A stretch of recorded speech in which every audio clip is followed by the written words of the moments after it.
என் பேர் ஆர்விச்சாரி. நான் சிஏல Tamil Nadu state MSME கன்வீனராக இருக்கிறேன்.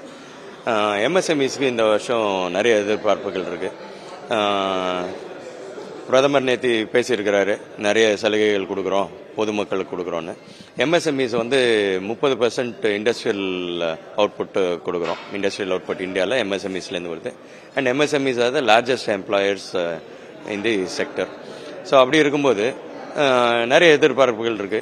ஒன்று ஜிஎஸ்டியில் பெட்ரோலியம் ப்ராடக்ட்ஸாக இருக்கட்டும், இல்லை எலக்ட்ரிசிட்டியாக இருக்கட்டும், இல்லை கேஸாக இருக்கட்டும், இது எல்லாத்தையும் ஜிஎஸ்டிக்குள்ளே கொண்டு வந்தாங்கன்னா அதுக்கு இன்புட் டேக்ஸ் கிரெடிட் எடுக்க முடியும். அந்த இன்புட் டேக்ஸ் கிரெடிட் எடுத்தால் அவுட்புட் ரா மெட்டீரியல் சேலபிள் ப்ராடக்ட்டுக்கு காஸ்ட் கம்மியாகலாம். அதேமாதிரி ஜிஎஸ்டியில் டேக்ஸ் ரிஃபார்ம்ஸ் கொண்டு வருவாங்க, நம்பர் ஆஃப் ஸ்லாப்ஸை கம்மி பண்ணி ப்ராடக்ட்ஸ் எல்லாம் ரீஅலைன் பண்ணுவாங்கன்னு ஒரு எதிர்பார்ப்பு இருக்குது. அடுத்தது எக்ஸ்போர்ட்டுக்கு பெனிஃபிட் மாதிரி import of raw materials for export, அதுக்கு காஸ்ட் கம்மி பண்ணாங்கன்னா இன்னும் பெட்டராக இருக்கும். இன்டர்மீடியட்ஸுக்கும் காஸ்ட் கம்மி பண்ணாங்கன்னா இப்போ பிசிபி அந்த மாதிரி செக்டர்ஸ்க்கு யூஸ்ஃபுல்லாக இருக்கும். அடுத்தது கஸ்டம்ஸ் டியூட்டி ட்ராபேக்கில் கொஞ்சம் சேலஞ்சஸ் இருக்குது. அது கொஞ்சம் ஃபாஸ்ட்டாக கையில் கிடைக்கிற மாதிரி பண்ணாங்கன்னா அதை பிளான் பண்ணி எக்ஸ்போர்ட் பண்ணியிருக்கிறோம்.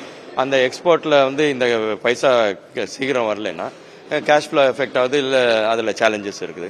ஸோ இது ஒரு எதிர்பார்ப்பு இருக்குது. அடுத்தது இன்கம் டேக்ஸில் கார்பரேட்ஸுக்கு 25%, ஸ்டார்ட் அப்புக்கு 15% இருக்கும்போது எம்எஸ்எம்இஸையும் அதே மாதிரி 15% கொண்டு வந்தால் யூஸ்ஃபுல்லாக இருக்கும் அப்படிங்கிறது ஒரு எதிர்பார்ப்பு. நாலாவது பர்சனல் இன்கம் டேக்ஸ் எல்லாருமே எதிர்பார்க்கத்தான் ஸ்லாபை கம்மி பண்ணுவாங்க அப்படின்னு. பட் அதை தவிர இந்த ஃபிக்ஸட் டெபாசிட்ஸுக்கு இன்கம் டேக்ஸ் கம்மி பண்ணாங்கன்னா டெபாசிட்ஸ் நிறைய வரும். அதனால banks will have a lot of money to lend. இப்போ பேங்க்ஸில் கேட்டால் we have no money to lend, ஒன்றும் டெபாசிட்ஸே வரல அப்படின்னு சொல்கிறாங்க.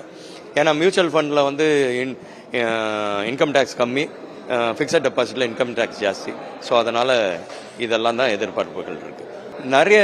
நிறைய எதிர்பார்ப்புகள் நிறைவேறுது. அதனால் we are happy. Government is doing a lot of things. But இன்னும் கொஞ்சம் ஜாஸ்தி பண்ணாங்கன்னா பெட்டராக இருக்குங்கிறது ஒரு எதிர்பார்ப்பு. செய்திகளை உடனுக்குடனும் துல்லியமாகவும் தெரிந்து கொள்ள சப்ஸ்கிரைப் பண்ணுங்க.